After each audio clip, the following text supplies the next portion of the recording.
All right, Will Manso and Clay Ferraro here for your Miami Sports Pod on a weekend that saw plenty of winning in South Florida, mostly football. Clay, there were a lot of storylines, though, before we even got to the stuff on the field with the University of Miami. And as the Dolphins win on Sunday at the Jets and Tua gets back at the starting lineup, we begin with them. So we got those two things to discuss. But let's talk about what happened over in New Jersey on Sunday with Tua going out, throwing one bad pick, but for the most part, playing well. When you look at his numbers and what he was able to do, Tua really bounced back and finished strong with those 273 yards passing. More importantly, a win, had a couple touchdowns. What was your overall take of Tua and now the Dolphins who have won three straight games? Well, yeah, I mean, he was fine. And I think with Tua, it all depends on what your preconceived notion of him is going into that game. It's, look, if you think he's somebody that can be a franchise quarterback on a playoff team and potentially a Super Bowl winning team, then you saw a quarterback who can go out there and manage the game and beat a team when the defense plays really well.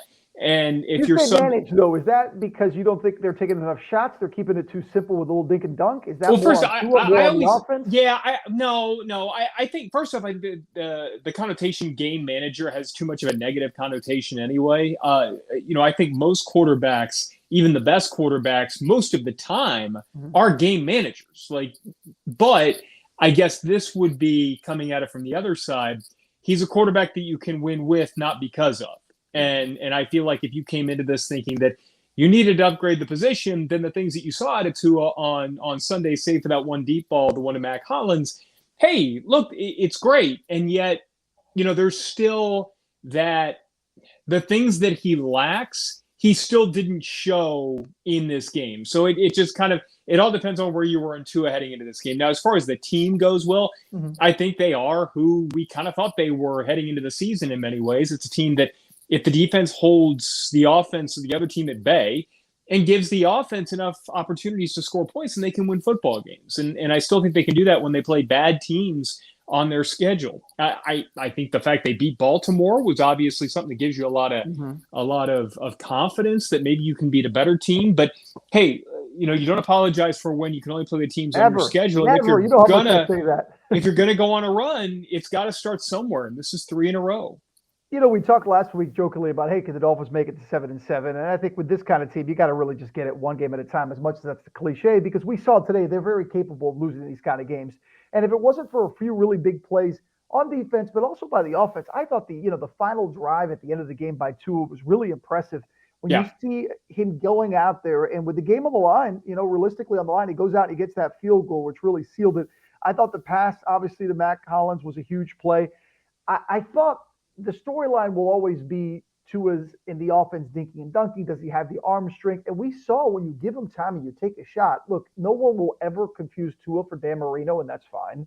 He doesn't have a bazooka for an arm. He's not suddenly going to get one. But I think what you saw in this game is that if you just game plan where you give him a shot now and then. Now, he said after the game, that wasn't even his first read. That wasn't the plan going into the play. But then he looked up and saw Hollins running down the field. And when he got to the sidelines, he really realized how wide open he was. And he hit him and scored. And credit to Hollins for getting open, credit for Tua for finding him. But I think it goes more to the point of what the Dolphins are trying to do on offense. Clay, we talked about it last week. They're trying to win ugly. And that's okay when you win. When you play the defense they did, and today they flustered Joe Flacco enough, and they did enough to hold the Jets to just 17 points. And that more often than not in the NFL will get you a win. The Dolphins defense has definitely changed the way they're looking at games now. I mean, they've won 3 in a row, and it certainly isn't just because of Tua. I mean, it's mostly, let's face it, because of the defense. But if they're going to win these next 3 games and really get back to that 500 point, which I don't think any of us thought they could when they were 1-7, I still think they're going to need a little bit more from Tua in the offense. And I don't even think it falls on Tua as much as it just falls on the multiple offensive coordinators for the Dolphins to just take some chances. And it's fine. I get it when you play it safe and it avoids the big turnover. And I don't think they have full confidence in that offensive line. By the way, an offensive line that did give us a sack on Sunday, a lot of it having to do because they made things quick and dump off passes and quick decisions for Tua. But I still think that if you really want to evaluate Tua, you got to give him a little bit more of that offense. And I'm not sure if it's coming anytime soon, but at some point you need to kind of let loose and let's see what he can do. Yeah, because I think even at the very best, you're going to end this season kind of feeling, again, at best, the way you do about Tua right now, which is he's a quarterback who you can win games with. You just don't know. You don't know enough. He's not somebody who's going to elevate a roster. And, I think you look at the last two Super Bowl winning quarterbacks with Patrick Mahomes and Tom Brady. Tom Brady goes into a situation in Tampa Bay where they had talent there, but they needed somebody who could elevate the roster to a different level. And he did that. Look at Patrick Mahomes. That was a team that, hey, with Alex Smith, they won a lot of regular season games. Then all of a sudden, Mahomes goes into the starting position, and he elevates what they're able to do offensively because of his massive physical gifts and his ability to read defense. Tua is somebody who I think at his best, if you surround him with a lot of talent, can you win with him? Absolutely. Mm-hmm. Can you potentially win playoff games with him? Sure. But I think if you're looking for a quarterback who's going to change a franchise, and honestly, with how bad the Dolphins have been for so long, that's probably what you need. I don't know that he's shown yet that he can be that. But, he's got a few games left to figure it out. But to your point, Will, I don't know if they have enough around him for him to even show the ability to do that. And I understand why they did it. I understand why you're keeping it simple. And look, you got to keep him healthy. Number one, upright. He's already had 2 injuries this season. He's still dealing with that broken finger healing. He said during the week he's not 100% yet, even though I thought he threw the ball fine today. I didn't think his throws, outside of the one he floated that got picked, I don't think any of his throws look like a guy who's being bothered by a broken finger. I think, again, he looks like a guy who's got just a decent arm, doesn't have a bazooka for an arm, but I thought his presence, his poise, his accuracy. He had a third down conversion, Jalen Waddle, on the sideline, which was just a perfect pass, really nice pass. And, I put it up as in the hunt, and that's a joke, obviously, with Dolphins fans and with us in the media as well. Like everybody's in the hunt in the NFL when you're even at 4-7. But Clay, is there something to be said outside of the humor of it that maybe the Dolphins, given the way these, you see every week these crazy upsets. You think Tennessee's on top of the world and Randy Tannehill throws for 4 picks and they lose to a Texans team that I think had lost, if I'm not mistaken, 8 straight games. It might have been 7 or 8 straight games they had lost. Are the Dolphins really in a position where, hey, they chip away at these wins? And they got Carolina coming to town next week. They got the Jets again. They got a bad Giants team. Could this team see 500 and really realistically be in the hunt? They're going to play a Carolina team that had to go and pull Cam Newton out of retirement, and because Sam Darnold had been so bad, and then he's beaten up as well. And so, that's a winnable ball game. Who knows by the time they play the Saints? By that point, I could be playing quarterback for the Saints with as many injuries as they suffered. I knew you'd get a Saints joke in there. So, the games that we looked at, even outside of the quote-unquote easy games, like this game against the Jets and the game against the Texans. There are no easy games for the Dolphins. No, but the games that I guess were more winnable. Now you're starting to look at some of these other games that you thought maybe uphill climbs, and you can see a world where they can find a way to pull those out. So, no, I don't think it's a joke at this point, Will, because it's a 17-game season now, and there is that extra playoff spot. So you're going to get the hot team at the end of the year always finds a way to sneak in, right? And especially now with the extra playoff spot and the extra game to kind of, if you're hot, to kind of keep that momentum going and get an extra victory. So certainly there's a world where they can capitalize on this schedule and get there. Now, are they talented enough to actually do something with that? probably not. And yet when you look at the landscape. Do you buy the defense? Do you buy that this defense is legit again, like kind of what we thought it would be? Well, I'll put it this way. I never sold the defense. I still think that Emmanuel Ogbah is as good as he is. I think is he the highest graded or the second highest graded edge guy all year long. Yeah. This team as a 3-4 down guy, he's not somebody who's going to be, being getting the pressure on the quarterback by himself every single time. He has a different job in a 3-4 defense than your traditional edge player in a 4-3. But what they needed was somebody like Jalen Phillips to step up. And the fact that he has, I think that kind of changes the compass of this to where the defense now has that extra element finally where you're able to get some pressure without having to bring a bunch of extra guys. So I think that is important. And so I never sold the defense. I just felt like they lacked the ability to get a pass rush for a while without bringing extra people. And they were also on the field way too much because the offense couldn't manage to hold on to the ball. The time of possession was ridiculous against them. So that's a big part of it. Yeah. That's a big part of it. The offense needs to – and look, and that's why I said, and I think it was Xavier Howard who said after the game that he loves that blank, talking about the offense finishing the game with that drive to the field goal,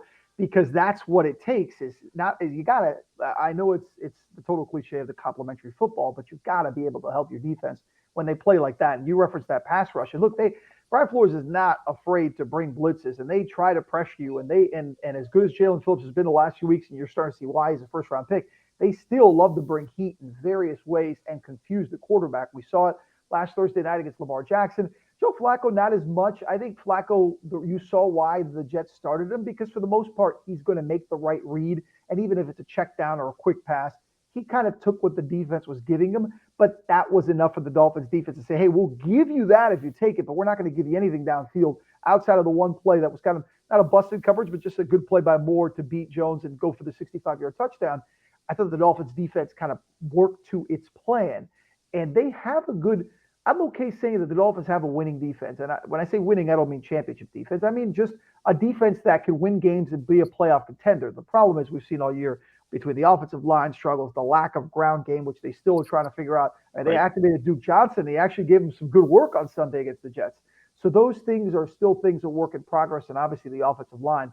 But I think defensively, this defense will keep them in games. And can we say again how good Javon Holland is?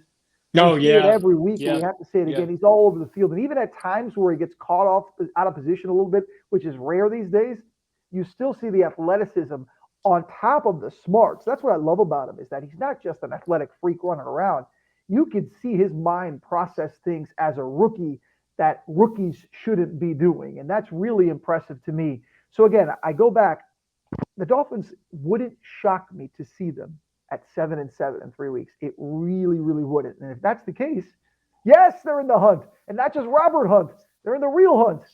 I loved how they let who was it? Was it Gaskin who scored and then gave Hunt the ball to spike it? It was kind of like his payback for last week. He's now an official playmaker. Yeah, for sure.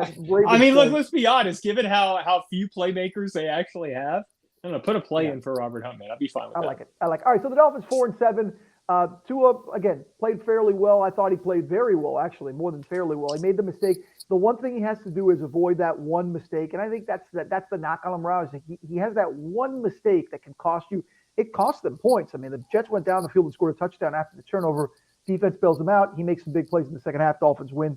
Again, they host Carolina next Sunday over at Hard Rock. Now, speaking of over at Hard Rock, that's where the Miami Hurricanes finish things off to clinch a bowl berth with their victory against Virginia Tech on Saturday. But, Clay, before we get to the actual football, obviously the big story of the week was Blake James out early in the week. They called it parting ways. Call it whatever you want. He got fired. I mean, they just didn't. It was time to move on. I think Blake saw that, and they figured out a way to just say, hey, it's time to move on. The question now becomes, okay, who do you hire at as AD, and who replaces Manny Diaz if that's where you're going? I'll start with this, Clay. Do you see any scenario where Manny Diaz keeps his job? I put it this way. I don't think that anything the team does against Duke can really change anything. To me, I guess the only way that I could see it happening, would be if you bring in an athletic director and the athletic director looks around the landscape of college football and says, all right, all of the best candidates that I could have gotten for this job are now employed elsewhere. Like they just signed a new contract or whatever, and it's impossible to pry away the person that they want. It would make sense for the athletic director to spend the next year kind of surveying to see who could potentially shake free, give Manny a chance and see what the next year brings, but also with the understanding of this hire that you make, the first hire as a football coach that this athletic director makes is going to make or break his or her career. Yeah. So you don't want to just get whoever is left over after USC, LSU, Virginia Tech, potentially like let's say James Franklin leaves and Penn State is looking for someone. Like there are TCU, there are so many schools who are going to be looking for a new football coach. And if they all fill their positions and you're left going after guys who didn't get those jobs, then it may make sense to just wait. Now, with that said, you have to make a call to Mario Cristobal. You have to seriously vet somebody like Lane Kiffin at Ole Miss. But that has to be a great related, fit. Right? I mean, they need to find the AD, and then that AD needs to do that. And yes, so to your question about do I see a scenario in which Manny keeps his job? Yes, but it wouldn't be as much about Manny. It would be more about what candidates are or aren't out there and what candidates are or aren't interested in UM at this time. See, I'm I understand what you're saying, and I get it, but I think that as a new AD, I just don't see how it could coexist. And I want to talk about the AD search and the next step. Look, you were at that event. Was it Thursday night? Mhm. That event with the alums, and we can get into that for maybe Canes fans who are wondering how that went. You were there for a bit. The access they gave you, you talked to a couple former players. I think Mhm. you get a pulse of what they were feeling. I talked to a couple former players this week via phone and text about what their feelings are and I think as a whole it's clear that former players, the guys who built this program, the alumni, want Manny Diaz out, and they want a person in athletic director position that is one of them. Now, that's not to say that Gino Toretta is the next athletic director or that Alonzo Highsmith is the next athletic director. I actually think the opposite on Highsmith. I don't think Alonzo Highsmith wants to be the athletic director. I think Highsmith wants to run the football program. I think he wants to be that director of football operations. A couple years ago, we saw him there. The job was his, and Manny basically said no to Blake. I can't have somebody hanging over me. I'm the football coach. This is my program. And Blake James sided with Manny. So in that case, Highsmith didn't come here. See, I think, and this isn't exactly breaking news, but I think that whoever the next athletic director is going to attach himself with Alonzo Highsmith. I think Alonzo Highsmith is going to be part of the Canes program in the very near future. I think he is part of this change. I think they're kind of going to right a wrong from a couple of years ago that the Hurricanes should have done by going ahead and saying, hey, you are part of our program. We want you to be that connection, that arm to the past, to the players that want to be part of this. Because again, I want to get your take on what players told you and what you saw that night there when they met. But what I was told by players is that they don't feel wanted or that they have enough. Even an Ed Reed, who's the so-called chief of staff. Look, Ed has been great for the image to have Ed Reed around. It's cool when you see the cutaways of TV of Ed Reed. It's great when you see the pictures on social media of Ed talking to players and those kind of things. But you know what's better? Having someone like Ed actually have say. And the reality is someone like Ed Reed hasn't had say. It's been the Manny Diaz show because Blake James has allowed Manny to be that guy, which is fine. You hire a head coach, you say, that's my guy, you deal with it. But the problem now is when you don't have success, if you make a change, which you have now at the athletic director, you have to bring a new AD. You've got to let that new AD bring in his vision. And I think that vision will include someone from the past, again, Alonzo Highsmith, in my opinion, to help lead, branch out to those former players and lead this football program forward. Because let's not forget, the new athletic director, like Blaine James is the former one, has a lot more than the football program to oversee. Miami sports in general have been down. It's not just football, and that's a big job. So if you can pair that up with somewhat isolating on football and then concentrate on everything else, I think that would be the next big step. And yeah, Clay, Mario Cristobal would be the first person I would call. That goes without saying.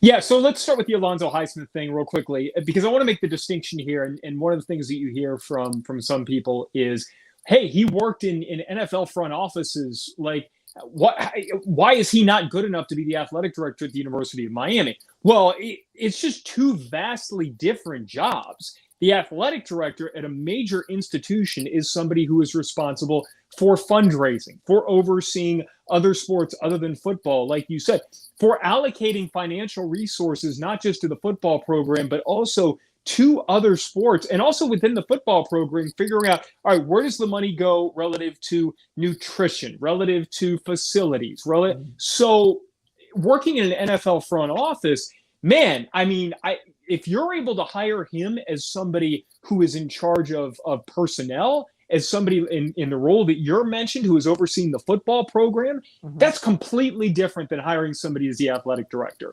So it's not that Alonzo Highsmith isn't a fantastic candidate to work at UM.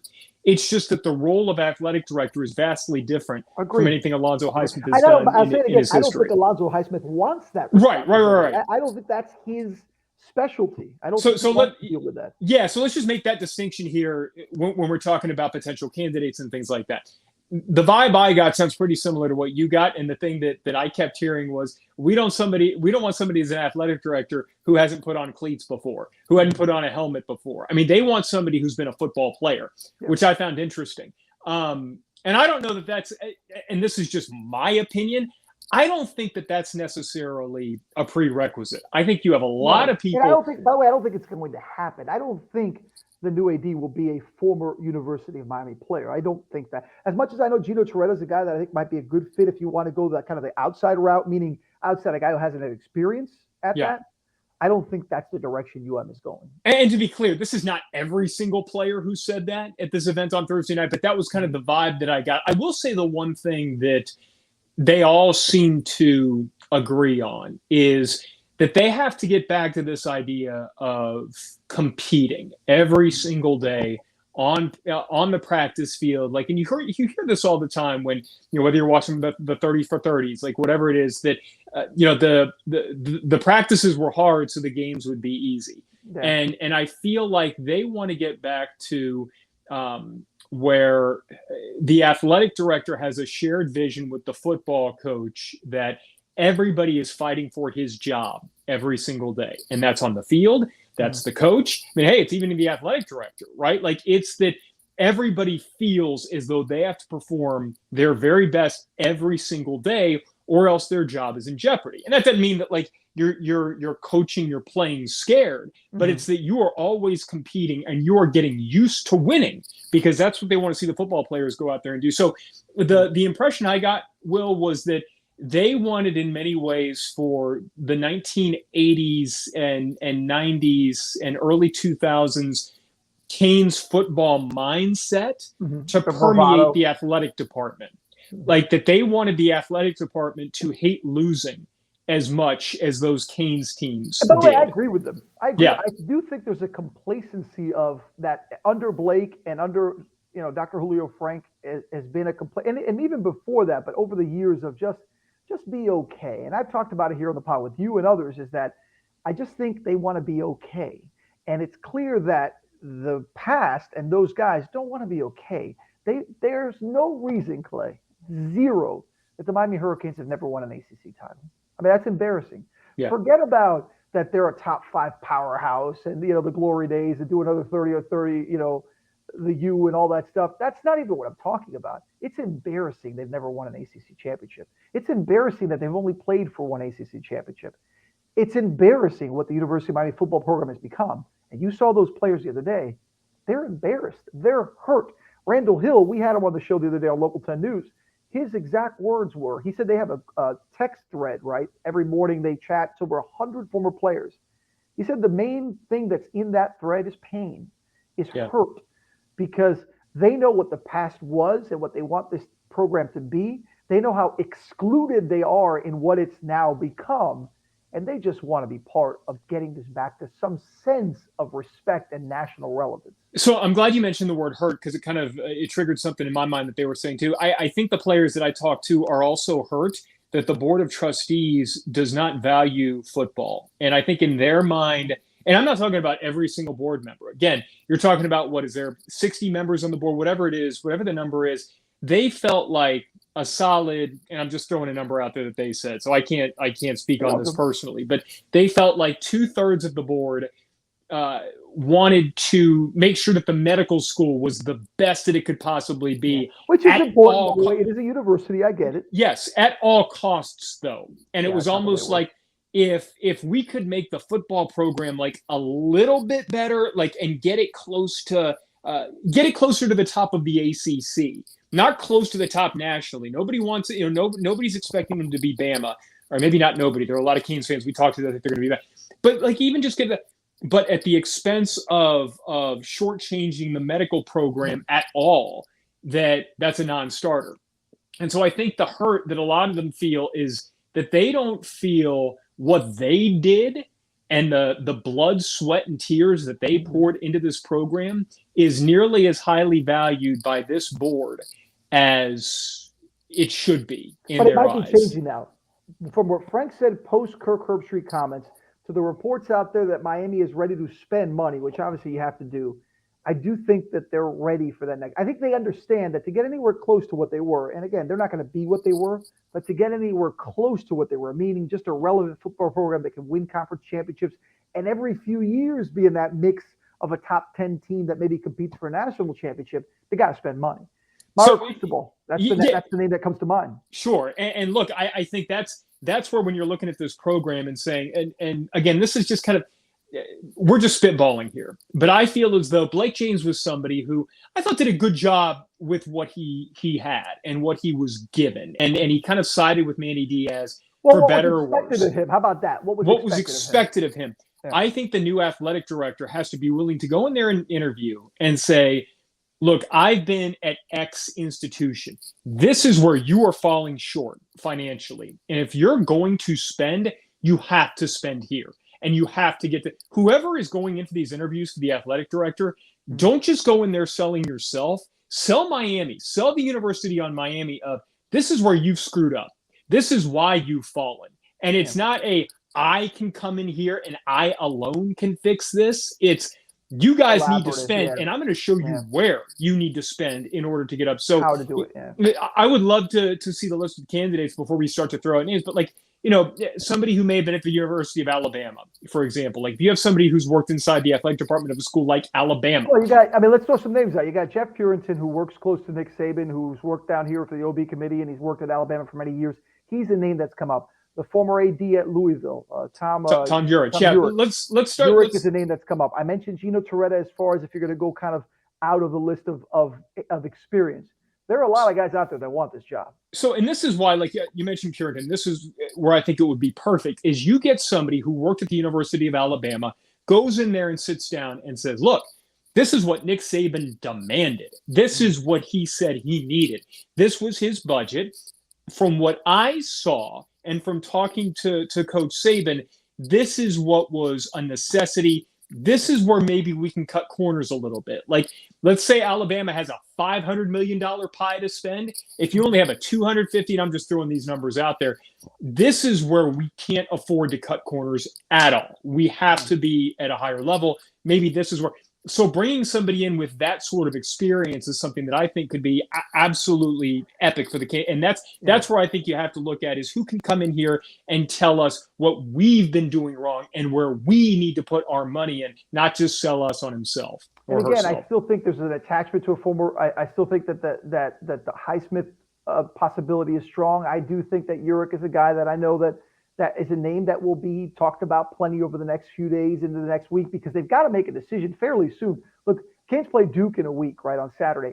I don't know if Manny Diaz, if he's not going to be your next head coach or your remain the head coach, I don't know why he coaches the bowl game. I think at some point somebody has to come in and say, hey, Manny's out. We get an interim coach, Rhett Lashley, whatever. We'll figure it out. And then go ahead and start getting that process because we're recruiting in December dates and all those things. The Canes have to move forward. Look what other programs have done. Dan Mullen fired. The Gators were a top 10 team early in the season. This is a good football team the last couple of years under Dan Mullen.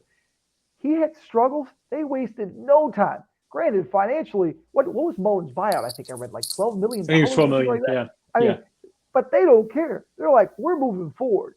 Whoever that next person is, whenever this happens, and hopefully soon, if you're really going to cut ties with Manny, which again, I think you have to, I think at this point, I don't know how you keep them given all the changes necessary changes that need to happen now with an AD and everything else. I think you got to move forward as quickly as possible. I just think that is the next step. And when the person arrives, whoever it may be, Clay, Canes are good. The Canes have talent. And I say that when I say good, I don't mean top 10 good. But you got a guy like Tyler Van Dyke who might just be the best young quarterback in the country right now. I mean, he's got 5 straight games of over 300 yards and at least 3 touchdowns. That's not a fluke. That is unbelievably good, and he's doing it with mostly young players around them that are getting opportunities. And you can credit Manny Diaz if you want for going ahead to those kids when the veterans were struggling. But this is a team with a bright future, in my opinion. Whoever decides to take this job from a head coach perspective and whoever the AD moves forward on, whether it's a big name like Cristobal or Lane Kiffin or out of the box a bit, whatever it may be, whoever is the next head coach of the University of Miami is coming in with talent. I mean, I would be shocked if you're not the favorite in the Coastal Division next year, right? I mean, you look around the conference, and Kenny Pickett's going to be leaving Pittsburgh, and Sam Howell almost certainly leaving North Carolina, and no clue what's going to happen at Virginia Tech. No clue. I mean, UVA. I think Brennan Armstrong. I'm not sure if he's a senior or not, but I don't think. I take Van Dyke over all those guys right now. And that's my point. It's like all the guys who are like even decent quarterbacks in the ACC. There are either questions about the team around them, or they're going to be gone. So and Georgia Tech is awful. Duke is awful. So. Like, go up and down the list in the ACC Coastal. If you're a coach and you're looking for a spot to go in and make an immediate splash, you got the best quarterback in the division, potentially the best quarterback in the conference. You've got solid talent all across the board. You've got a team that at times has been undisciplined this year, but that's your job. Your job is to go in there and make sure that they're not making those mistakes. So it's a really attractive job where you can go in and immediately make an impact. That's where the timing of this, to me, Will, is so important. It's that, you don't want to just be getting the leftovers when it comes to these guys who are potential coaching candidates. Like, you want to be able to be reaching out right now and making sure that, I'm going to throw a name out there. Like, let's just say you're interested in a Billy Napier from University of Louisiana. You like him, don't you? You've mentioned to me on text that he's a guy you think highly of. I know Virginia Tech likes him a lot, but let's just say that hey, I mean, he's strongly considering Tech, but and again, this is hypothetical, but Miami would intrigue him even more. I mean, you want to make sure that you're making these sorts of moves. You don't want your best coaching candidate to take a job elsewhere because you were hiring an athletic director, and all of a sudden you're left kind of holding out for whoever's left over. So that's where the timing is going to play into this and be key, Will, because I do think it's a really attractive job for a number of reasons. I think it's a team that can. There's no doubt in my mind that if you recruit well and you continue bringing young talent, which, by the way, you and I have had this discussion, and for those that watch Local 10 or listen to the pod, I'm not a big recruiting guy in the sense I don't break down every recruit throughout every season in the recruiting season, because I just think recruiting at times it gets so complex with transfers and who's going where and how kids develop. To me, it's all about you got to have the right program, idea, mentality, identity, staff in place to develop those players. You bring in guys, and I hate to sound like the old man here, but the old days of Canes football, like these guys will tell you, they weren't all 5-star guys. They weren't even 4-star guys. These are guys that you just have to bring in with the right mentality and talent. Obviously, recruiting is important. Obviously, that's a big part of what college football is. But to me, having the right staff in place, the right identity and mentality from a staff is really as important, if not more important than that. And you're seeing now these Canes young guys, Van Dyke, a perfect example. I think I read he was the number 2 rated, pro-style quarterback coming out of high school. Yet he kind of, with De'Aaron King here, you didn't hear much about him. And then they went out and get Jake Garcia. And now you see what Van Dyke can do. To me, this is a pro quarterback. I mean, this is a guy that if he keeps his head on straight and stays healthy and continues to develop, he's a guy that's going to play in the next level. And when's the last time you felt that certain about a University of Miami quarterback? Brad Kaya had moments where you thought he could be a good pro. Remember, there was buzz about Brad being a first-round pick entering his final year here. Didn't pan out that way. He ended up getting a chance for the pros, never really played much, didn't develop into the player maybe others thought he could be. Point being, though, Van Dyke looks like a guy who could be an NFL caliber quarterback, those throws he makes. So to your point, and to the discussion of what Miami could be in their future, you've got an NFL-type quarterback with some really good talent around them. Hopefully you continue to recruit well. This could be an ACC contending championship team as soon as next year. Because if they wouldn't have made so many boneheaded mistakes this year, undisciplined plays, stupid decisions within games, they should be playing for a Coastal Division title this year and a chance to win the ACC championship. So to me, you're going to get your hands on a very good football team with a bright future for the right coach with the right AD in place. Yeah, and long term, I joked about this, but it's only partially joking. If I were hired as a head coach, I would demand that part of my contract is a lake house up in Wisconsin somewhere. And I just go and I live half the year trying to recruit linemen because I could get the mid 3-star skill players around here in South Florida. You could get the guys that Florida, Florida State, Alabama don't get. And you could still put together a really good team if you had a good offensive line and you went and you got yourself a quarterback. Yeah.